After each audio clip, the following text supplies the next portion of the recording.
Thank you, thank you, thank you, thank you, thank you, thank you, thank you, thank you. सच्चे जीवित तो महान सामर्थी परमेश्वर, हम आपका हृदय से धन्यवाद करते हैं क्योंकि आप महान हैं, आप अद्भुत कार्य करते हैं। प्रभु, आपने समस्त मानव जाति से प्रेम किया, लेकिन प्रभु सब लोग आपसे प्रेम नहीं करते, लेकिन जो आपसे प्रेम करते हैं वो आपके वचन को महत्व देते हैं, आपके वचन का आदर करते हैं और आपके वचनों के लिए ललायित रहते हैं। आपके वचनों को केवल सुनते नहीं है, आपके वचनों का पालन करते हैं, उन वचनों के अनुसार जीवन में व्यवहार करते हैं, ताकि आपकी महिमा उनके जीवनों से प्रकट हो और ऐसे लोगों के जीवन में आप अपरंपार आशीष बरसाते हैं। उन्हें किसी बात को मांगना नहीं पड़ता है, क्योंकि आप उनकी हर बात की चिंता करते और पूर्ति करते हैं, क्योंकि आप हमेशा ऐसे लोगों के साथ रहते हैं। सारी महिमा आपको मिले और हर एक विश्वास करने वाले का जीवन प्रकाशमान हो और आपकी महिमा को प्रकट करे, ताकि आपका नाम महिमा पाए। प्रभु यीशु मसीह के नाम से इस प्रार्थना को मांगते हैं, आमीन। सबको जय मसीह की। हम परमेश्वर का बहुत धन्यवाद करते हैं क्योंकि वो अद्भुत कार्य करता है। और पहली चीज, परमेश्वर गुप्त कार्य करता है। अब आप कहेंगे गुप्त कार्य क्या है? हमारे भीतरी मनुष्यत्व में परमेश्वर कार्य करता है।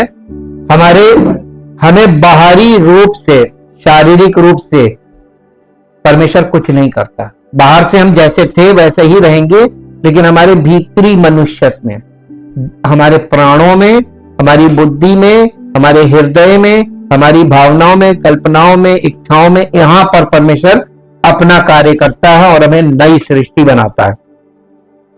अब समस्या यह है कि हम लोग परमेश्वर के वचनों को जब उजागर पर पवित्र आत्मा उन्हें खोल खोल के प्रकट कर रहा है, सारा सत्य दिखा रहा है, तो एक प्रश्न उठता है और वो प्रश्न ये है जो आपको मिलेगा यूहन्ना की पत्री में। पहला यूहन्ना की पत्री में मेरे साथ निकाल लें। पहला यूहन्ना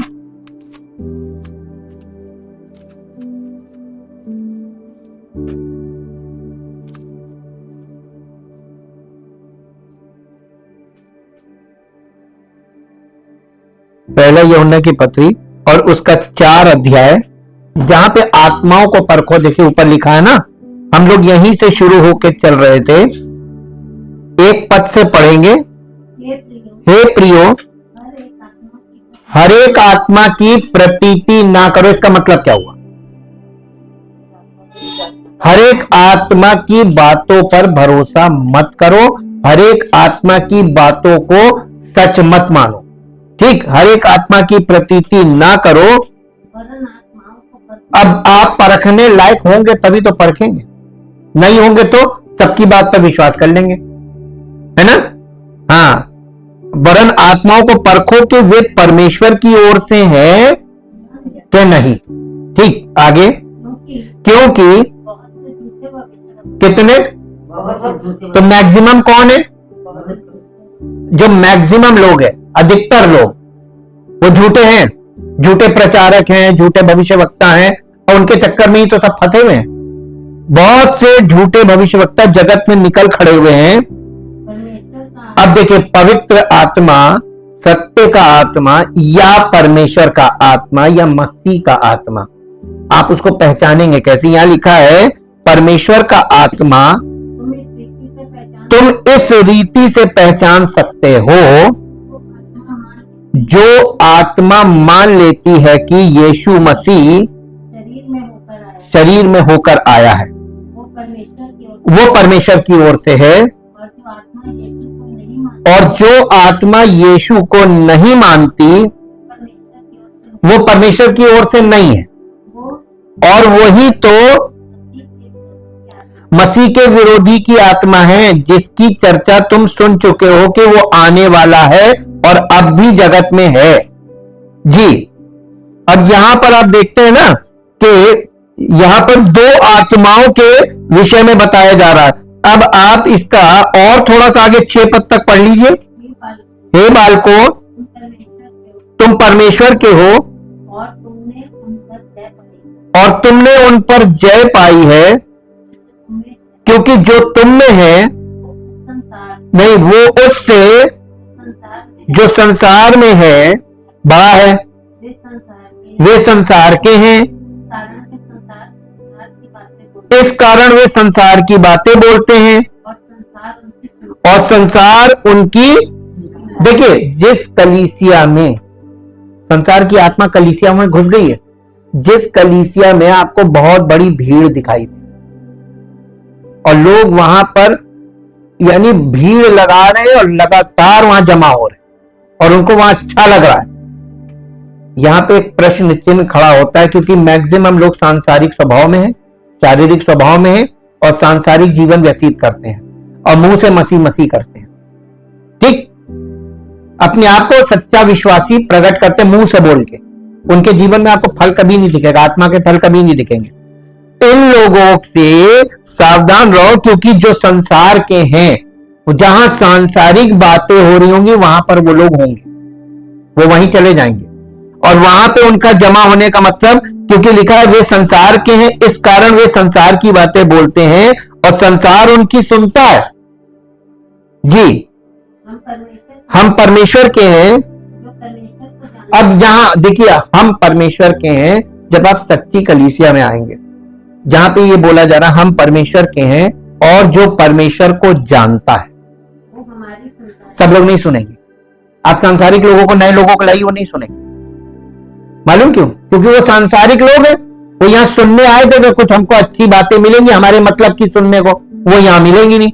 लेकिन यहाँ लिखा है जो संसार, जो हम परमेश्वर के हैं और जो परमेश्वर को जानता है वो हमारी सुनता है, यही लिखा है ना। और जो परमेश्वर को नहीं जानता वो हमारी नहीं सुनता।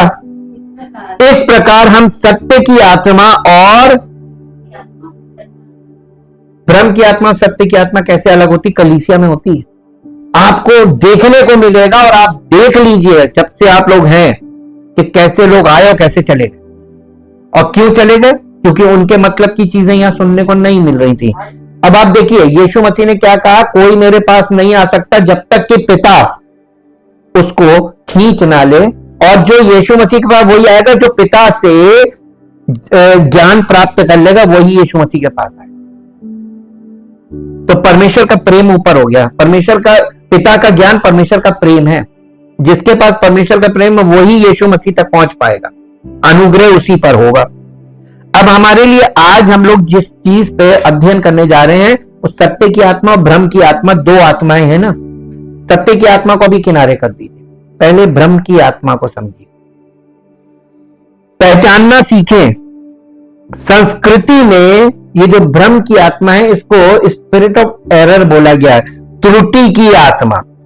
संस्कृति में त्रुटि को कैसे पहचाने और उसका जवाब कैसे दें या उसको कैसे डील करें। सत्य का शत्रु धूर्त और चालाक होता है। हमें झूठ और आध्यात्मिक त्रुटि में वृद्धि से आश्चर्यचकित नहीं होना चाहिए। क्यों हमें नहीं होना चाहिए? क्योंकि हम लोग परमेश्वर के वचन के द्वारा ये जानकारी प्राप्त कर चुके हैं जो यीशु मसीह ने कहा था। हमें आश्चर्यचकित नहीं होना चाहिए क्योंकि हम मसीह की वापसी के करीब हैं। हम लोग कहां पहुंच गए? यीशु मसीह की सेकंड कमिंग पे, है ना। तो हम लोगों को आश्चर्यचकित नहीं होना चाहिए क्योंकि यीशु मसीह ने ये कहा है बाइबल में, और ये बाइबल ऐसा कहती है कि ऐसा होगा, ऐसा होगा। कैसे, कहां लिखा है? मत्ती 24 अध्याय, मत्ती 24 अध्याय और उसका 11 पद पढ़िए। मत्ती 24 उसका 11। बहुत से झूठे भविष्यवक्ता उठ खड़े होंगे, ये भविष्यवाणी की गई थी। और बहुतों को भरमाएंगे। कब? अरे आजकल यही तो हो रहा है, हमारे दिनों की भविष्यवाणी है ये कि बहुत से झूठे भविष्यवक्ता उठ खड़े होंगे, बहुत से खड़े होंगे और बहुतों को भरमाएंगे। तो मैक्सिमम लोग किधर होंगे? झूठ की तरफ। झूठी आत्मा, झूठा सुसमाचार, झूठा मसीह, झूठी सब। यीशु मसीह केवल नाम पे मत फंसिएगा, यीशु मसीह का नाम सब लेंगे, लेकिन यीशु कौन सा यीशु? पौलुस ने इस पे क्वेश्चन उठा दिया, तो तुमने किस यीशु पर विश्वास किया? तुमने कौन सा सुसमाचार सुना? तुमने कौन सी आत्मा पाई। ये तीन बातें बहुत गूढ़ बातें हैं, इन्हीं पर नए नियम में सतर्कता बरतनी है। यीशु के नाम पे भी आपको नहीं फंसना है। और 11 पद में फिर से पढ़िए क्या लिखा है। बहुत से झूठे भविष्य वक्ता उठ खड़े होंगे बहुतों को भरमाएंगे और बहुतों को भरमाएंगे सबके बढ़ने से अधर्म के बढ़ने से। बहुतों का पेट ठंडा पड़ जाएगा। तो जहां यीशु मसीह ने क्या चिन्ह दिया था, जब तुम आपस में प्रेम रखोगे इसी से सब जानेंगे तुम मेरे चेले। तो जहां सच्ची मसीहत होगी वहां सच्चा प्रेम होगा, निस्वार्थ प्रेम। और जहां सच्ची मसीहत नहीं होगी वहां प्रेम नहीं होगा और स्वार्थी प्रेम होगा। तो वहां पे आपको तुरंत, ये तो प्रेम तो महसूस होने वाली चीज है, आपको खुद महसूस हो जाता है कौन व्यक्ति प्यार कर रहा है वास्तव में और कौन व्यक्ति दिखावा कर रहा है। ये आपको तुरंत महसूस होना चाहिए। और परमेश्वर चाहता है कि हम झूठी शिक्षाओं और शिक्षकों से सावधान रहें ताकि हम उसके वचन में दृढ़ रह सकें। परमेश्वर की ये इच्छा है। अब बताइए, परमेश्वर की इच्छा है कि हम सत्य को जाने और सत्य में स्थिर रहें और झूठ से बचें और दूसरों को भी बचाएं। ये इच्छा है। लेकिन हम खुद ही झूठ में फंसे रहेंगे तो हम क्या दूसरों को बचाएंगे। खुद ही निपटे जा रहे हैं। लालच, शारीरिक आपकी भावनाएं, इच्छाएं, कल्पनाएं यही तो खींच के ले जाती है झूठ की तरफ। हमें विवेकशील होना चाहिए और लोगों द्वारा कही गई बातों को सच नहीं मानना चाहिए, कभी नहीं। आपसे कोई व्यक्ति चलते चलते मिले और कुछ बोले, सुनने में बुराई नहीं है, लेकिन हर बात को तुरंत दिल में रखकर और तुरंत उस पर विश्वास कर लेना, उसके पीछे चल देना बलि का बकरा। और इसी को बोला जाता है वल्नरेबल, यानी ये लोग जो इस तरीके की स्वभाव के हैं, ये बच्चे से भी गए गुजरे, इनको कोई नहीं बचा सकता। और उनके अंदर मालूम है गलत चीजें क्या चलती, प्रभु बचाएंगे नहीं, काय बचाएंगे। प्रभु ने आपको वचन दिया, जब उस वचन पे आपने विश्वास किया तो प्रभु क्यों बचाएंगे। आप जब झूठ के पीछे जा रहे हैं लालचवश, तो प्रभु क्यों बचाएंगे। सत्य पर विश्वास नहीं कर रहे और झूठ के पीछे जा रहे हैं और कह रहे प्रभु बचाए, नहीं बचाएगा। अंधा अंधे को मार्ग दिखाएगा नहीं, दिखाएगा। उसने जब ये कहा था यदि अंधा अंधे को मार्ग दिखाएगा दोनों कहां जाएंगे, गड्ढे में, ये तो उसने बताया था कि जाएंगे, लेकिन इसका मतलब ये भी तो है कि अंधा अंधे को मार्ग दिखाएगा। और ज्यादा लोग अंधविश्वास, अंधे अगुए के पीछे चल देंगे।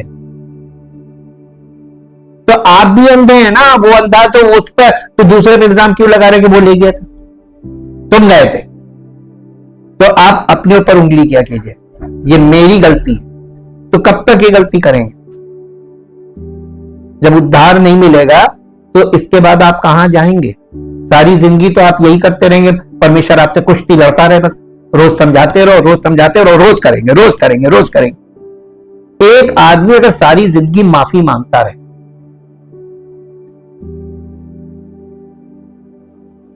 और उसको सारी जिंदगी माफ करते जाएं, क्या उसका उद्धार होगा। कभी कभी नहीं होगा, कभी नहीं होगा। माफ करने वाले ने उसको सारी जिंदगी माफ किया, उसने सारी जिंदगी माफी मांगी, लेकिन उसने गलती करने से मन नहीं किया। करनी रोज है, मेरी तो आदत है, मेरा तो स्वभाव है, मैं तो बहुत जल्दी लोगों से प्रेरित हो जाता हूं। आपकी दशाएं ऐसी हो सकती, परिस्थितियां ऐसी हो सकती कि आप बहुत जल्दी लपक ले, हाँ यहां मेरा काम बन जाए, दिमाग बत्ती जलती है।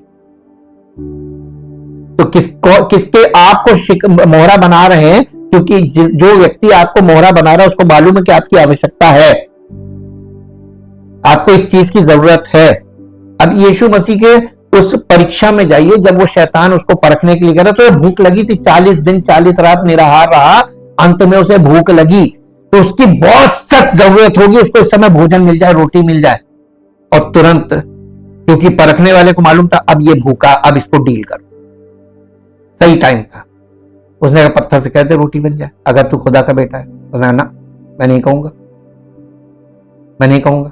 मनुष्य केवल रोटी से नहीं परंतु हर एक उस वचन से जो परमेश्वर के मुख से निकलता है, यानी वचन से मैं जिंदा रहूंगा, मैं रोटी की जरूरत नहीं है।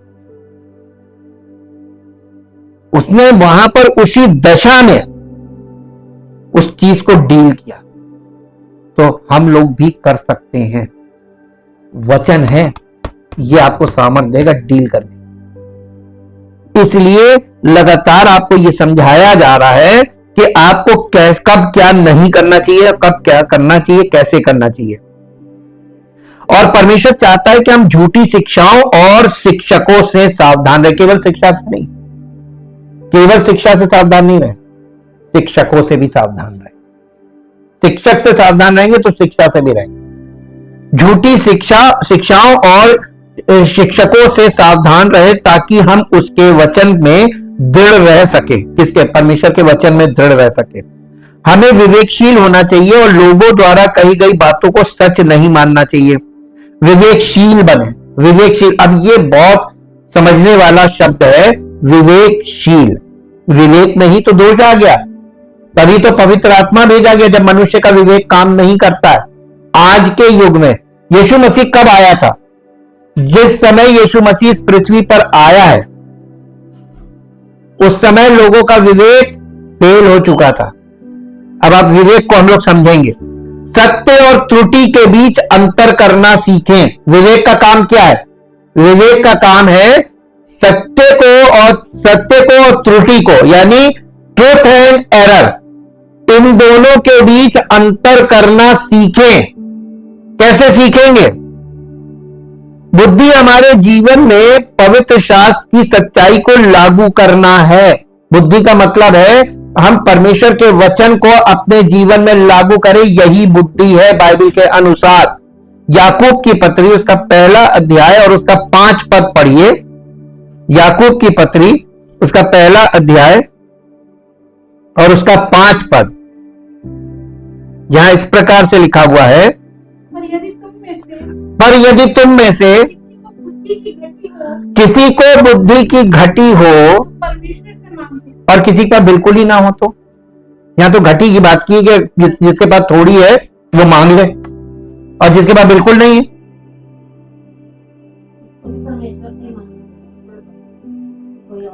जिसको बुद्धि की घटी हो। देखिए बुद्धि के यहां पे क्यों लिखा है घटी हो? इसलिए कि जो परमेश्वर के वचन को पढ़ता है तो प्राइमा फेसा यानी एक लेवल की बुद्धि तो उसके अंदर आ जाती है, एक लेवल की आ जाती है। अब दूसरा लेवल बचता है उसको लागू करना वचन को, तो ये प्रैक्टिकल पार्ट है जिसको ये वाली इसीलिए लिखा घटी हो। घटी का मतलब आप परमेश्वर के वचन को पढ़ते हैं, एक लेवल की बुद्धि है कि क्या गलत है, क्या सही है, क्या नहीं करना चाहिए, क्या करना चाहिए, कैसे नहीं बोलना चाहिए, कैसे बोलना चाहिए, कब बोलना चाहिए, कितना बोलना चाहिए, ये एक लेवल की मिलती है पढ़ने से। लेकिन पढ़ने से कह लीजिए या सुनने से कह लीजिए, लगातार वचन सुन रहे हैं तो एक लेवल की बुद्धि तो आ गई। अब घटी है। घटी क्या है? घटी ये है कि जब हम अपने व्यक्तिगत जीवन में या पारिवारिक जीवन में होते हैं या संसार में होते हैं तो हम फंस जाते हैं। ये घटी वाली बात। अगर घटी है तो परमेश्वर से मांगे, और परमेश्वर चाहता है कि हम बुद्धि मांगे, लेकिन विवेक बुद्धि मांगने को बोला है। विवेक क्या चीज है? लेकिन विवेक इसे एक कदम आगे ले जाता है। विवेक परमेश्वर के वचन की बुद्धि का उपयोग करके दो चीजों के बीच न्याय करने या अंतर करने की क्षमता है। विवेक, देखिए राजा जो शासन करता है विवेक के आधार पर, उसने सुलेमान ने क्या मांगा था परमेश्वर से? विवेक, बुद्धि से भरा मन, ताकि मैं लोगों का न्याय कर सकूं। और न्याय करना एक ऐसा काम है कि सही और गलत को अलग करना, यह है न्याय करना। सुलेमान के सामने एक केस आया। एक केस ये आया कि उस जमाने में एक भयानक अकाल पड़ा, और अकाल इतना जबरदस्त था कि जब लोगों को खाने को नहीं मिल रहा था तो लोग अपने बच्चे खा लेते। तो दो लेडीज थी, वो पड़ोस में रहती थी। उन्होंने कहा आज मैं तेरा बच्चा खाऊंगी, कल तुम मेरा बच्चा खाना। तो उसने उसका बच्चा तो खा लिया। जब उसके बच्चे की बारी आई तो कहने लगी नहीं, मैं अपना बच्चा नहीं दूं। ये मुकदमा उसके अदालत में गया तो सुलेमान ने कहा कि वो कहने लगी ये मेरा बच्चा है, और दूसरी कह रही ये मेरा बच्चा है। दोनों बच्चे के पीछे लड़ रही थी। तो सुलेमान ने कहा कि बच्चे को तलवार से 2 भाग कर दो। तो तलवार आई, और जब बच्चे का 2 भाग करने की बारी आई तो असली मां कहने लगी इसी को दे दो, कम से कम जिंदा तो रहेगा। सुलेमान ने तुरंत कहा कि जिसने उसका जीवन मांगा इसको दे दो, ये असली मां, क्योंकि असली मां कभी नहीं चाहेगी बच्चा मारा जाए। ये है विवेक। विवेक क्या करता है? सही और गलत में अंतर कर लेता है, और लोगों के पास क्या नहीं। इसीलिए पवित्र आत्मा दिया गया है कि पवित्र आत्मा आपके अंदर समझ हर विषय को समझने की, हर विषय को परमेश्वर के नजरिए से देखने की सामर्थ देता है। यही विवेक है, और विवेक बहुत इंपॉर्टेंट चीज है। नहीं, आप जीवन में डिसीजंस नहीं ले पाएंगे, गंभीर मुद्दों में आप कुछ नहीं कर पाएंगे, आप फंस के रह जाएंगे और किसी के कहे पे काम कर लेंगे, और उसका कहा सही तो वाह वाह, और गलत तो आप तबाह बर्बाद हो जाएंगे। आपका एक निर्णय आपको सड़क पे लाके खड़ा कर देगा, सब कुछ खत्म कर देता है। एक गलत निर्णय शासन से निकालकर उसको जमीन पे ले आता है। इसलिए ये बहुत इंपॉर्टेंट चीज है विवेक। और यहां विवेक की बात, विवेक परमेश्वर के वचन की बुद्धि का उपयोग करके 2 चीजों के बीच न्याय करने या अंतर करने की क्षमता है। इस तरह का न्याय करना गलत नहीं है। वास्तव में अगर हमें बुद्धिमानी से चुनाव करना है तो यह महत्वपूर्ण है। हमें अपने भीतर पवित्र आत्मा के कार्य के माध्यम से सही और गलत, अच्छाई और बुराई, स्वस्थ और अस्वस्थ तथा सत्य और त्रुटि के बीच अंतर करना सीखना चाहिए। ये हमको सीखना चाहिए, ये बहुत इंपॉर्टेंट चीज है। परमेश्वर की आत्मा परमेश्वर के वचन का उपयोग उस सत्य को प्रकट करने और सिखाने के लिए करती है जो उससे आता है। यूहन्ना रचित सुसमाचार उसका 14 अध्याय निकालिए, 14th चैप्टर, 14 अध्याय, यूहन्ना रचित सुसमाचार और उसका 14 अध्याय, और 14 अध्याय का 26 पद पढ़िए।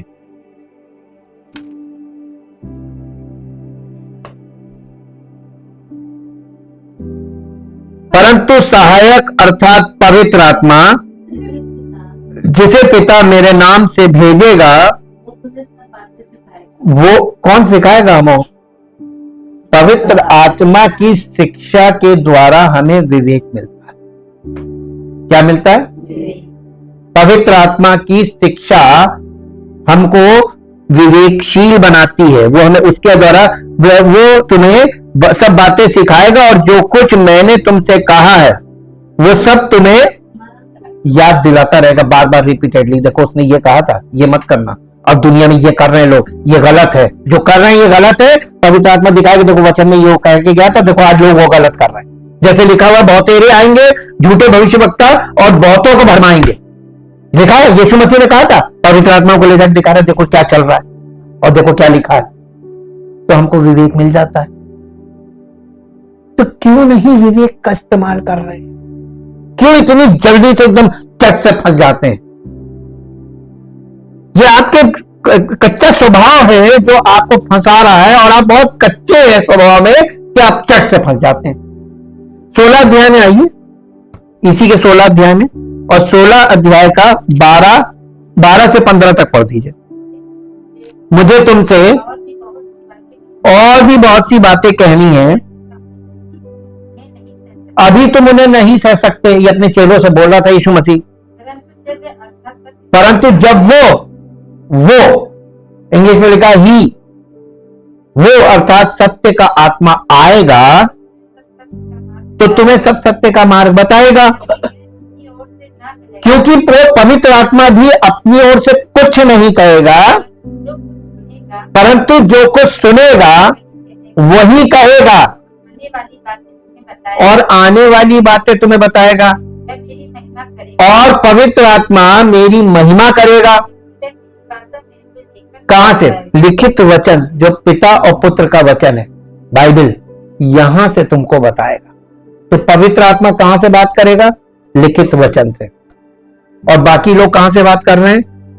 अपने माइंड से, अपनी कल्पना, इच्छा, भावना से बात कर रहे हैं। इसीलिए वो बातों को लपेटते हैं। लपेटी वाली बातें देखिए ना, खूब पब्लिक बांधे रहना,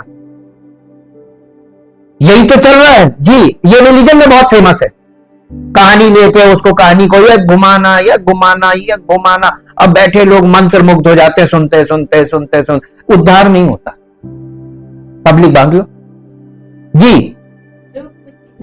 जो कुछ पिता का है वो सब मेरा है, इसलिए मैंने कहा मेरी बातों में से लेकर तुम्हें बताएगा। तो इसका मतलब वचन, लिखित वचन पवित्र आत्मा के लिए टूल का काम करेगा, औजार का। पहला कुरिन्थियों उसका 2 अध्याय, पहला कुरिन्थियों उसका 2 अध्याय, इस विषय का हम लोग वो ले रहे हैं, आधार से शुरू कर रहे हैं। बेसिक, आज बेसिक पॉइंट्स हैं। पहला कुरिन्थियों उसका 2 अध्याय और 2 अध्याय का 13 और 14 पद पढ़ दीजिए। जिनको हम मनुष्यों के ज्ञान की सिखाई हुई बातों में नहीं, परंतु आत्मा की सिखाई हुई बातों में आत्मिक बातों से मिला मिलाकर सुनाते हैं। अब हम आपको बताते हैं इसका एग्जाम्पल। हम लोगों ने गिनती के 11 अध्याय से जो अध्ययन किया था, वो आत्मिक बातों को आत्मिक बातों से मिला मिलाकर हम लोग, यानी बाइबल के अंदर ही थे और पुराने से नए को समझ रहे थे और नए से पुराने को समझ रहे थे। और फिर उसके बाद अब्राहम का इजहाक की कुर्बानी जो अब्राहम ने करी, उसके ऊपर भी हम लोग वहां आत्मिक बातों को आत्मिक बातों से मिला मिलाकर अध्ययन कर रहे थे। ये चल रहा था ना जी। आगे 14 पद, परंतु शारीरिक मनुष्य परमेश्वर की आत्मा की बातों को ग्रहण नहीं करता, क्योंकि वो बातें जो परमेश्वर की आत्मा की बातें हैं उसकी दृष्टि में मूर्खता की बातें। तो अभी हम लोगों ने जो पिछला अध्ययन किया था, यही बात यहां पर बोली जा रही है। और जो लोग शारीरिक लोग हैं उन्हें इन बातों में आनंद नहीं आता। अरे ये तो जीवन भर हम लोग सुनते आ रहे हैं यही बातें। परमेश्वर अपने बच्चों में समझदारी की प्रशंसा करता है। पुराने नियम में इस्साकार के पुत्र समय को समझते थे और जानते थे कि इजराइल को क्या करना चाहिए, वे समझदार थे। पहला इतिहास 12 अध्याय, पहला इतिहास उसका 12 अध्याय,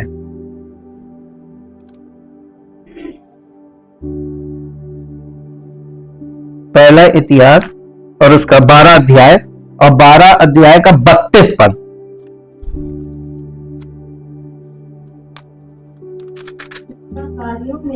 इस्साकारियों में से जो समय को पहचानते थे कि इजराइल को क्या करना उचित है, उनके प्रधान 200 थे और उनके सब भाई उनकी आज्ञा में रहते थे। ये समय को पहचानने वाले। आज के लोगों को देखिए ना, आज के लोग समय नहीं पहचानते कि वो किस युग में है। वो पुराने काल की बातों को आज लेकर खड़े हैं, पुरानी यानी बीसी काल की शिक्षाओं को लेकर खड़े हैं, उन विचारधाराओं को जिसमें उद्धार नहीं है। तो ये सब त्रुटि तो चल ही रही है। स्पिरिट ऑफ एरर काम कर रहा है कि नहीं कर रहा? ये संसार का आत्मा है क्या? सारे रिलीजन को मिलाने का काम कौन करता? संसार का आत्मा। तो संसार का आत्मा आपको स्पिरिट ऑफ कंफ्यूजन है कि नहीं? सबको कंफ्यूज करता है, कहता नहीं वो भी अपनी जगह ठीक, वो भी अपनी जगह ठीक। कहां? परमेश्वर का वचन क्या करता है? आपको सत्य और त्रुटि से अलग अलग समझने देखने की नजरिया वही देता है। ये वचन ही है जो आपको ये बताएगा कि आज के युग में आपको अत्यंत आवश्यकता है जीवन देने वाले की, आपको छुटकारा देने वाले की। आपके जीवन में अगर उद्धार नहीं है, उद्धार करता नहीं है, तो आपका जीवन सफल नहीं है, बर्बाद हो जाएंगे आप। नए नियम में यीशु ने फरीसियों से कहा कि उन्हें समय के संकेतों को समझने में सक्षम होना चाहिए, लेकिन क्योंकि वे व्यवस्था में कुछ जोड़ने के बारे में अधिक चिंतित थे, वे परमेश्वर की सच्चाई को समझने में असमर्थ थे। मत्ती रचित सुसमाचार उसका 16 अध्याय निकालिए। देखिए यहां पर यीशु मसीह इसी बात के लिए अपने वो शास्त्री फरीसियों को डांट रहा है। मत्ती रचित सुसमाचार 16 अध्याय का पहला 1, 2, 3 पद पढ़ दीजिए। फरीसियों और सदूकियों ने पास आकर उसे परखने के लिए उससे कहा, हमें स्वर्ग का कोई चिन्ह दिखा। उसने उनको उत्तर दिया, सांझ को तुम कहते हो मौसम अच्छा रहेगा क्योंकि आकाश लाल है, और भोर को कहते हो आज आंधी आएगी क्योंकि आकाश लाल है। अगर शाम को लाल है तो मौसम साफ है, और अगर सुबह लाल है तो आंधी आएगी और धूमिल है, लाल है और धूमिल है। तुम आकाश के लक्षण देखकर उसका भेद बता सकते हो, पर समयों के चिन्हों का भेद क्यों नहीं बता सकते? विवेक नहीं। इस युग के बुरे और व्याभिचारी लोग चिन्ह ढूंढते हैं, पर योना के चिन्ह को छोड़ एक चिन्ह दे दिया यहूदी लोगों के लिए, योना का चिन्ह कि 3 दिन मछली के पेट में रहा था। ये यीशु मसीह को दिखा दिया कि वो 3 दिन कब्र में, तीसरे दिन बाहर आ जाए। परमेश्वर के वचन में कुछ जोड़ना हमेशा झूठी शिक्षा का संकेत होता है। नीति वचन 30 अध्याय, नीति वचन 30 अध्याय, 30 अध्याय और 30 अध्याय का 6 पद पढ़ेंगे। उसके वचनों में कुछ मत बढ़ा, ऐसा ना हो कि वो तुझे डांटे और तू झूठा ठहरे। और मालूम है आपको, ये तो आपने पढ़ लिया, झूठे ही तो ठहरेंगे, ये सोचना है ना। आप नए नियम में प्रकाशित वाक्य तक लगातार दिया है कि सब झूठों का भाग उस आग की झील में होगा जिसे द्वितीय मृत्यु कहते हैं, अनंत दंड, सब झूठों का भाग। तो आप झूठ पर विश्वास करके कहां जाएंगे? ये बाइबल एकदम स्पष्ट दिखाती भी है, बताती भी है। कोई आपको, परमेश्वर को जरूरत नहीं है लोगों को मनाने और पटाने की। ये तो मनुष्य के उद्धार के लिए वो सत्य बता रहा है। ये परमेश्वर का प्रेम है जो सब लोगों के लिए एकदम साफ बात कर रहा है। प्रकाशित वाक्य उसका 22 अध्याय, प्रकाशित वाक्य और उसका 22 अध्याय, आखिरी अध्याय है उसका 22 अध्याय, और 22 अध्याय का 18 और 19 पद पढ़िए। मैं हर एक को जो इस पुस्तक की भविष्यवाणी की बातें सुनता है गवाही देता हूं, यदि कोई मनुष्य इन बातों में कुछ बढ़ाए, पर तो परमेश्वर उन विपत्तियों को जो इस पुस्तक में लिखी है उस पर बढ़ाएगा।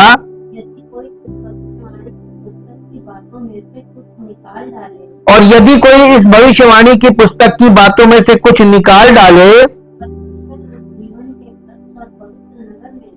तो परमेश्वर उस जीवन के वृक्ष और पवित्र नगर में से जिसका वर्णन इस पुस्तक में है, तो कहां जाएगा वो?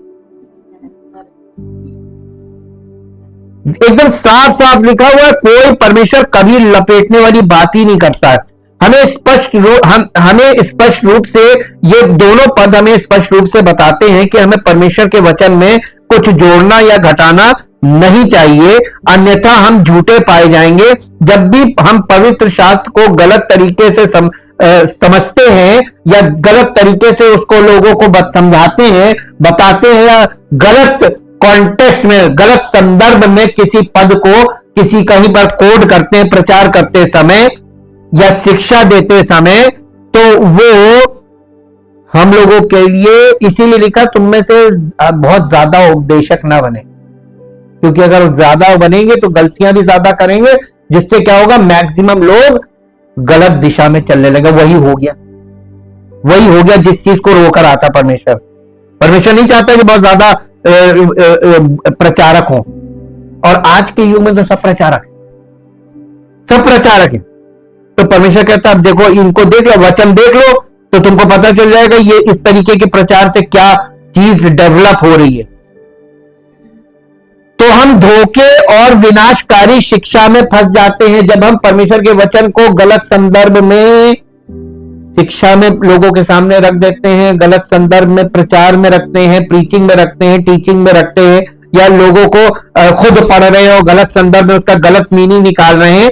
तो इससे क्या होता है, हम धोखे और विनाशकारी शिक्षा में फंस जाते हैं। तो यह परमेश्वर की गलती हो रही है, पवित्र आत्मा की गलती हो रही है, या लोगों की? ये सब ह्यूमन एरर्स हैं, ह्यूमन एरर्स। प्रत्येक मसीही की जिम्मेदारी है कि वो विवेकशील हो, लेकिन विवेकशील होने और त्रुटि का सामना करने में हमारा दृष्टिकोण भी महत्वपूर्ण है। हमें घृणा करने वाला, तर्कशील या क्रोधित नहीं होना चाहिए, बल्कि हमें प्रेम, दया और बदलाव की आशा के साथ झूठी शिक्षाओं का पर्दाफाश करना चाहिए। पर्दाफाश, विसल ब्लोअर बने, है ना? गलत। तो मान लो हम नहीं मानेंगे, कभी किसी को रोके भी नहीं, ठीक? जो उसको पसंद आ रहा है वो करने दीजिए। तुम मान लो हम नहीं मानेंगे, क्योंकि हम झूठ से कॉम्प्रोमाइज कर ही नहीं सकते। इफिसियों की पत्री और उसका 4 अध्याय निकालिए। इफिसियों 4 अध्याय मिला? 4 अध्याय और 4 अध्याय का 15 पद पढ़िए। वरन प्रेम में सच्चाई से चलते हुए सब बातों में उसे जो स्थिर है, उसमें जो सिर है, अर्थात मसीह में बढ़ते जाए। किस में बढ़ना है? और आज कलीसियाएं किस में बढ़ रही? दुआएं कर रहे हैं। मसीह में कहां बढ़ रहे हैं? मसीह में बढ़ने का मतलब सर्वांगीण विकास, दूसरों को समझाने में, दूसरों को प्रेम करने में, दूसरों की सहायता करने में, हर बात में आपको बढ़ना। मसीह में बढ़ने का मतलब हर बात में। देखिए, उसमें जो सर है, सर का मतलब क्या होता है? सर का मतलब होता है माइंड। और पहला कुरिन्थियों उसका 2 अध्याय जो अभी हमने पढ़ा था, उसके 16 पद में लिखा है कि कलीसिया में जो सच्चे मसीह, बॉर्न अगेन मसीही विश्वासी जो होते हैं, उनके पास मसीह का मन है। We have the mind of Christ. मसीह का माइंड है हमारे पास, सर, माइंड। तो ये माइंड अगर आपके पास आ गया तो नजरिया आ गया।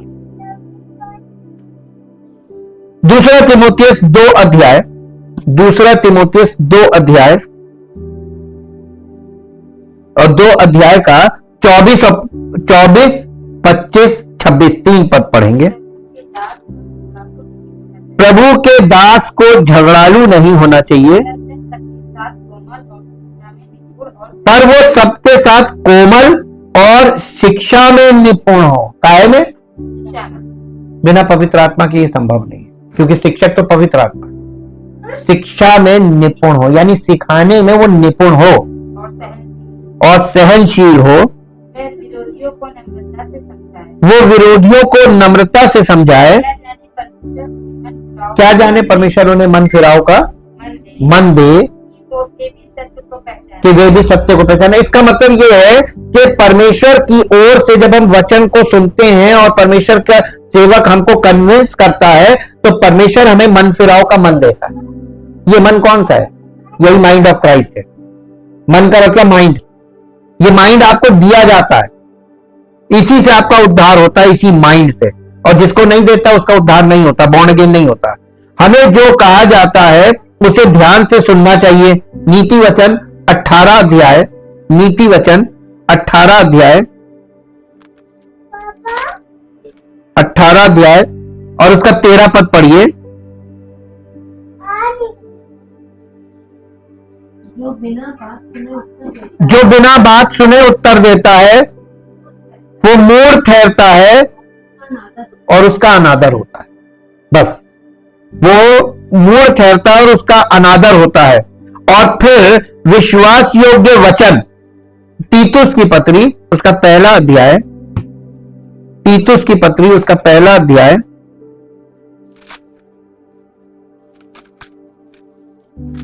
पहला अध्याय और उसका 1 अध्याय का 9 पद।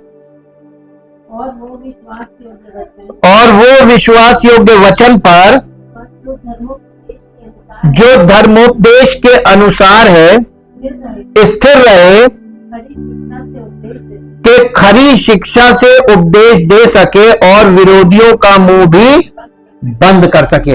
इतना फुली ट्रेंड, ये बिना पवित्र आत्मा के और पवित्र आत्मा से परिपूर्ण हुए बिना, परिपक्व हुए बिना ये सेवकाई संभव नहीं है। ये एक कठिन सेवकाई है और इसको हाई कॉलिंग बोला गया है। परमेश्वर के वचन की शिक्षा ये हाई कॉलिंग में आता है। एक ये इतनी इंपॉर्टेंट है, यहां पे इसमें लिखा है कि और फिर विश्वास योग्य वचन के साथ सामना करना चाहिए, ना कि अपने स्वयं के विचारों के साथ। परमेश्वर बुराई से घृणा करता है, लेकिन वो घमंड और अहंकार को भी तुच्छ समझता है। इसलिए विवेकशील होने में हमारा दृष्टिकोण उसके लिए मायने रखता है। नीति वचन 8 अध्याय और उसका 13 पद पढ़िए। नीति वचन, यहोवा का भय मानना क्या है? आप कितने लोग बुराई से बैर रखते हैं? नहीं, कोई नहीं। हम खुद बुराई करते हैं और बुराई करने वालों को हम पसंद भी करते हैं।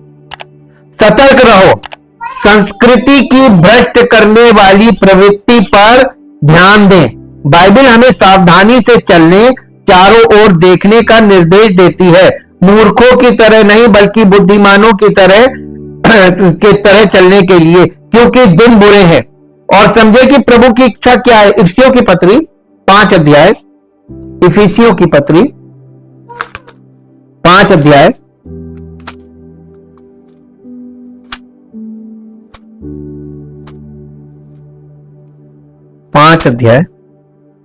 5 अध्याय का 15, 16, 17 पद पढ़िए। इसलिए ध्यान से देखो कि कैसी चाल चलते हो, निर्बुद्धियों के समान नहीं, पर बुद्धिमानों के समान चलो। अवसर को बहुमूल्य समझो, क्योंकि दिन बुरे हैं।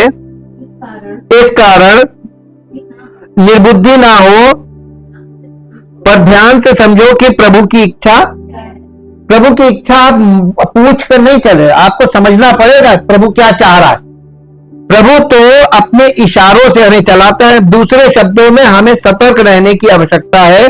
हमें साहित्य, समाचार और अन्य मीडिया में आने वाली गलतियों के बारे में पता होना चाहिए। हमें परमेश्वर और उसकी सच्चाई के ज्ञान में वृद्धि करने की आवश्यकता है, ताकि हमें उसकी बुद्धि और आध्यात्मिक समझ मिले। कुलस्सियों की पत्री उसका पहला अध्याय, कुलस्सियों की पत्री उसका पहला अध्याय, कुलस्सियों पहला अध्याय और उसका 9 और 10 पद पढ़िए। इसलिए जिस दिन से ये सुना है, हम भी तुम्हारे लिए ये प्रार्थना और विनती करना नहीं छोड़ते कि तुम सारे आत्मिक ज्ञान और समझ सहित परमेश्वर की इच्छा की पहचान में परिपूर्ण हो जाओ, ताकि तुम्हारा चाल चलन प्रभु के योग्य हो और वो तुमसे सब प्रकार से प्रसन्न हो और तुम में हर प्रकार के भले कामों का फल लगे और तुम परमेश्वर की पहचान में बढ़ते जाओ। आपको मालूम है, एक टाइम ऐसा आ जाएगा जब आप सेवकाई करते रहते सालों साल छोटे छोटे बच्चे आप जहां जाएंगे कहेंगे ये जा रहे हैं, ये जीसस वाले, ये हालेलुया वाले। एक छोटे बच्चे को भी मालूम हो जाता है कि ये कौन है। तो दुष्ट आत्माओं को भी पता रहता हो, क्योंकि उन्होंने कहा यीशु को जानती हो, पौलुस को पहचानती हो। तो सच्चे सेवकों को दुष्ट आत्माएं भी पहचानती है। परमेश्वर के लोगों को उसकी इच्छा, वचन और मार्गों के ज्ञान की आवश्यकता है, ताकि वे नष्ट ना हो। होशे नबी की पुस्तक और उसका 4 अध्याय, होशे 4 अध्याय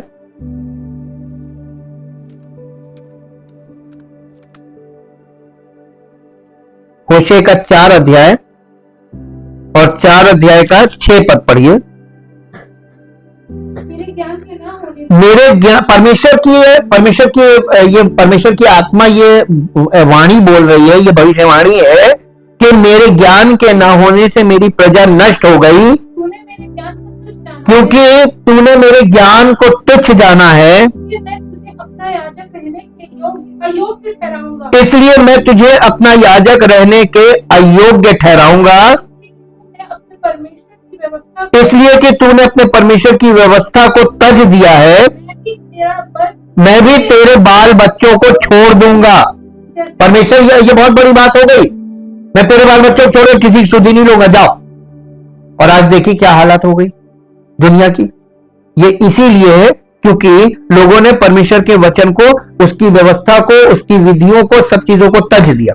परमेश्वर की बुद्धि में राय और मानवीय दर्शन को जोड़ना खतरनाक है। जैसे लोग प्रचार करते समय अपनी राय परमेश्वर के वचन के साथ जोड़ देते हैं कि मेरे ख्याल से शायद परमेश्वर ये चाहता है, ये राय है, अपना ओपिनियन उसमें ना मिला है। This is the word of God as it is literal, मानो या ना मानो। लोग डरते हैं मालूम आजकल, क्योंकि लोग चले जाएंगे। अरे जिसको परमेश्वर अनुग्रह करेगा वो ही रुकेगा, जिस पर नहीं करेगा वो भाग ही जाएगा। तो परमेश्वर ने हमारे हृदय पे छोड़ दिया है ना, तो हमें लोगों को रोकने के चक्कर में परमेश्वर के वचन की धज्जियां नहीं उड़ानी चाहिए। अपनी राय और मानवीय दर्शन, अपना दर्शन उसमें ना मिला दे वचन में। और ये पुराने जमाने के जो झूठे भविष्यवक्ता होते थे वो यही करते थे। ये पुरानी टैक्टिक्स है और ये रिलीजन में बहुत अच्छे से प्रैक्टिस की जाती है, लेकिन सत्य जहां आता है वहां पर ये काम नहीं करेगी, वहां ये फेल है। ठीक वैसे ही जैसे सच्ची बाइबल की पवित्रता के लिए मानव निर्मित नियमों और शिक्षाओं को प्रतिस्थापित करना मूर्खता है। दूसरा तीमुथियुस 3 अध्याय 1 से 5 तक पढ़िए। दूसरा तीमुथियुस 3 अध्याय 1 से 5 तक, अंत के दिनों का अधर्म। यहां पे देख लीजिए यहां क्या होगा। हाँ, अंतिम दिनों में अधर्म। हम लोग के समय का ये आज के लिए है, बिल्कुल आज यही हो गया।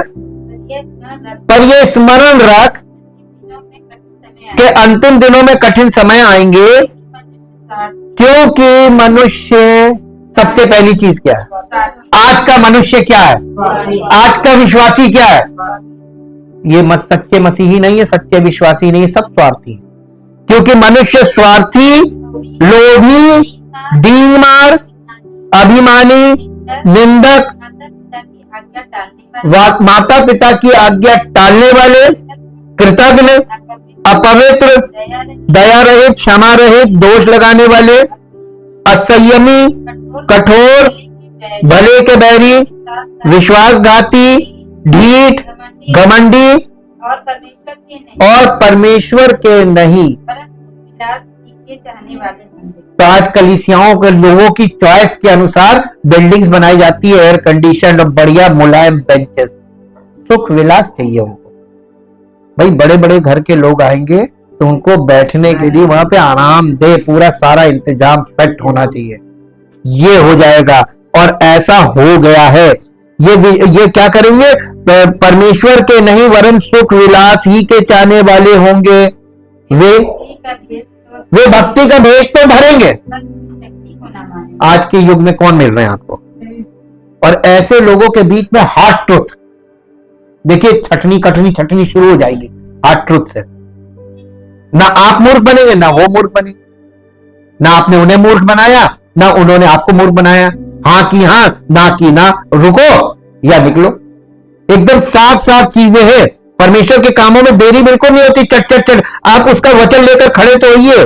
यहाँ पर ये जो हम लोगों ने 1 से 5 तक पढ़ा है, ये पद, ये अंतिम दिनों में किस तरह के लोग रहेंगे। ऐसे लोग जो परमेश्वर की शक्ति को नकारते हुए भक्ति का भेष धारण करेंगे। आज लोग आध्यात्मिकता के भूखे हैं, लेकिन वे शास्त्रों में दिए गए पवित्र मानकों को अस्वीकार करते हैं। नहीं, हम ये मानक नहीं मानेंगे। भूखे तो है। झूठे भविष्यवक्ता विनाशकारी विधर्म लाते हैं, प्रभु को अस्वीकार करते हैं और सत्य की निंदा करते हैं, लोगों को भ्रामक शब्दों से शोषण करते हैं। दूसरा पत्रस 2 अध्याय दूसरा पत्रस 2 अध्याय 1 से 3 तक पढ़ दीजिए। दूसरा पत्रस 2 अध्याय 1 पद से 3 पद तक। जिस प्रकार उन लोगों में, किन लोगों में? पुराने नियम के यहूदी लोगों में झूठे भविष्यवक्ता थे, उसी प्रकार तुम में का मतलब आज की कलीसियाओं में, हाँ, तुम में भी झूठे उपदेशक हो। अब बताइए, बाइबल झूठ बोल रही है कि सच बोल रही है? अगर आप इस चीज को सच मानते हैं तो आपको बहुत सतर्क होने की जरूरत है, क्योंकि आप शिकार हो चुके हैं या होने वाले, दोनों बातें। या तो हो चुके हैं और निकल रहे बच के, और या होने वाले। जी, जो नाश करने वाले पाखंड का उद्घाटन छिप छिप कर करेंगे, और उस स्वामी का जिसने उन्हें मोल लिया है इनकार करेंगे, और अपने आप को विनाश, डिस्ट्रक्शन, शीघ्र विनाश में, यानी तुरंत उनका विनाश हो जाएगा। आगे, बहुत से उनके समान उनके, देखिए एक लेयर चल रही है, फिर उनके पीछे उनके जो उनके अनुयायी है वो भी तो आ रहे हैं ना, ट्रेंड होके, ट्रेनिंग लेके, फिर उनके पीछे उनके अनुयायी, तो ये लेयर चल रही है। तो लिखा है, फिर आगे क्या लिखा है? बहुत से उनके समान लुचपन करेंगे, जो पीछे उनके आ रहे हैं वो भी करेंगे, लुचपन करेंगे, जिनके कारण सत्य के मार्ग की निंदा की जाएगी, और सत्य के मार्ग की निंदा बहुत जोरों में हो गई इस समय। आगे, वे लोभ के लिए सब क्यों करेंगे? ऐसा वो क्यों करेंगे? लोभ के लिए, अपना घर भर ले, बाकी दुनिया के पास ना हो, सारी दौलत मेरे पास आ जाए चढ़ावे। वे लोभ के लिए बातें गढ़कर, आज क्या हो रहा है? तो हम तो उनको गलत नहीं बोल रहे जो कर रहे हैं, हम तो उनको गलत बोल रहे हैं जो लोग ऐसी जगहों पर जा रहे हैं खुशी से और उनको चढ़ावा चढ़ा, क्योंकि उनको वचन नहीं चाहिए। परमेश्वर यही तो न्याय कर रहा है, ये देख रहा है कि लोग क्या पसंद करते हैं। जैसे ये हो रहा है ना कलीसिया में, तो लोग झूठे प्रचारकों को पसंद कर रहे हैं, उनको खूब ढेर ढेर सारा दे नहीं रहे, और देने के बाद कुकड़ाते भी, और इसका मतलब दिल से नहीं दे रहे हैं, दबाव में दे रहे हैं, और वो उनसे ऐसे फंस गए वहां जाके कि वहां से हट भी नहीं पा रहे हैं। और इसी तरीके से लोग सरकार भी चुन रहे हैं, क्योंकि जैसे प्रजा है वैसे ही राजा। लोग अपने मन की सरकार चुन रहे हैं, वही हो रहा है जो कलीसियाओं में हो रहा है, वही संसार में हो रहा है। वे लोगों का भ्रामक शब्दों के से शोषण करते हैं। ये झूठे भविष्यवक्ता धर्मनिरपेक्ष विश्व व्यवस्था की तरह चाहते हैं कि हम गैर बाइबल मूल्यों को अपनाएं, उन मूल्यों के आधार पर स्वीकृति प्राप्त करें और विधर्मी लक्ष्यों का पीछा करें, अधर्मी लक्ष्यों का पीछा करें। ऐसा लक्ष्य रखते हैं, अधर्मी लक्ष्य, उनका पीछा करें, और लोगों को प्रेरित करते हैं। लोग उन्हीं चीजों के पीछे लप लप लप लप भाग रहे हैं। आज की संस्कृति में लोगों को भ्रमित करने वाले प्रमुख शब्दों में से एक शब्द है सहिष्णुता। हमें याद रखना चाहिए कि सहिष्णुता वो है जिससे हम लोगों के साथ व्यवहार करते हैं, लेकिन तर्क संगतता वो है जिससे हमें विचारों के साथ व्यवहार करना चाहिए। और मसीहों के लिए यह बाइबल आधारित तर्क संगतता है। हमें झूठे विचारों को बर्दाश्त नहीं करना चाहिए, इसके बजाय हमें सत्य को त्रुटि से अलग करना चाहिए और फिर त्रुटि को उजागर करना चाहिए। दो वर्ल्ड व्यूज, विश्व दृष्टिकोण बोलते हैं हिंदी में, दो वर्ल्ड व्यूज यानी सांसारिक दृष्टिकोण संघर्ष में है। एक दृष्टिकोण, सांसारिक दृष्टिकोण बाइबल आधारित है, दूसरा बाइबल विरोधी है। मसीहों को अक्सर संकीर्ण सोच वाला कहा जाता है, लेकिन भेद करने के लिए विचारों को संकीर्ण करना आवश्यक है। यीशु ने एक संकीर्ण द्वार की बात की है, जैसे उसने बोला था ना सकरा मार्ग, संकीर्ण द्वार की बात की है। तो आपको सत्य को समझने के लिए सब चीजों को संकीर्ण करना पड़ेगा, यानी उनको नैरो करना पड़ेगा। और हम पूरे शास्त्रों में देखते हैं कि जब मसीह के उद्धार को प्राप्त करने और उसकी आज्ञाओं का पालन करने की बात आती है तो कोई ग्रे क्षेत्र यानी कोई बीच का रास्ता नहीं है। या तो आप इस पार हैं संसार में और या आप मसीह में, बीच का कोई रास्ता नहीं। तभी हम यहाँ हैं। अभी हम मसीह में भी नहीं, अभी तो हम संसार में भी नहीं ना, या तो तुम संसार में हो या मसीह, इधर इस पार या उस पार, बीच में वो ग्रे एरिया कोई नहीं है। हमें वचन में परमेश्वर के ज्ञान के विरुद्ध उठने वाली किसी भी बात को उजागर करना और उसे खत्म करना है, क्योंकि किसी दिन हर जुबान कबूल करेगी कि यीशु ही प्रभु है। दूसरा कुरिन्थियों 10 अध्याय, दूसरा कुरिन्थियों 10 अध्याय, 10 अध्याय और 10 अध्याय का 3 पद पढ़िए। क्योंकि यद्यपि हम शरीर में चलते फिरते हैं तो भी शरीर के अनुसार नहीं लड़ते, क्योंकि हमारी लड़ाई के हथियार शारीरिक नहीं पर गढ़ों को ढा देने के लिए परमेश्वर के द्वारा सामर्थी है। इसलिए हम कल्पनाओं का और हर एक ऊंची बात का जो परमेश्वर की पहचान के विरोध में उठती है खंडन करते हैं और हर एक भावना को कैद करके मसीह का आज्ञाकारी बनाते। ये हमें दूसरों के जीवन में नहीं, अपने जीवन में करना है, अपनी बुद्धि में करना, अपनी समझ को करेक्ट करना है, दूसरों को नहीं। फिर है फिलिपियों 2 अध्याय, फिलिपियों 2 अध्याय उसका 10 और 11 पद। फिलिपियों 2 अध्याय उसका है कि जो स्वर्ग में और पृथ्वी पर और पृथ्वी के नीचे है, वे सब यीशु के नाम पर घुटना टेके और परमेश्वर पिता की महिमा के लिए हर एक जुबान अंगीकार करे कि यीशु मसीह ही प्रभु है। ये यीशु मसीह भी नहीं, he only, he is the only lord. ये परमेश्वर की इच्छा है हम विश्वास करने वालों से, और हम ये करने में नाकाम है क्योंकि हम खुद ही नहीं स्थिर हैं विश्वास में। यीशु को हमारे मन का प्रभु होना चाहिए। वो वचन के माध्यम से अपने अधिकार का प्रयोग करता है, इसलिए हमें यह सुनिश्चित करना चाहिए कि हम बाइबल के अनुसार सोच रहे हैं। हम परमेश्वर का बहुत धन्यवाद करते हैं इन पवित्र वचनों के लिए, और पवित्र वचनों के साथ साथ पवित्र आत्मा के साथ सहभागिता करने को मिले। ये हमारे लिए सौभाग्य है कि हम लोग को परमेश्वर के वचन पवित्र आत्मा के द्वारा प्राप्त हो रहे हैं, और हम लोगों को पवित्र आत्मा की सहभागिता प्राप्त हो रही है। हो रही कि नहीं हो रही है? हम परमेश्वर का धन्यवाद, तो ये धन्यवाद का बहुत बड़ा धन्यवाद का विषय है। जीवित तो महान समर्थी परमेश्वर, हृदय से आपका धन्यवाद करते हैं और अपना जीवन आपको समर्पित करके ये कहना चाहते हैं, प्रभु आपके वचन की हर वचन में जितनी भी आपकी इच्छाएं हैं विश्वास करने वालों से के लिए, कि आप चाहते हैं कि जो मुझ पर विश्वास करे, आपके इकलौते पुत्र प्रभु यीशु मसीह पर विश्वास करके उद्धार पाए, उसके जीवन में वो मसीह में बढ़े और मसीह की महिमा उसके जीवन से प्रकट हो। और जो आपकी अपेक्षाएं हैं हम विश्वासियों से, उन अपेक्षाओं के लिए हम खरे सिद्ध हों, ताकि आपकी महिमा प्रकट हो।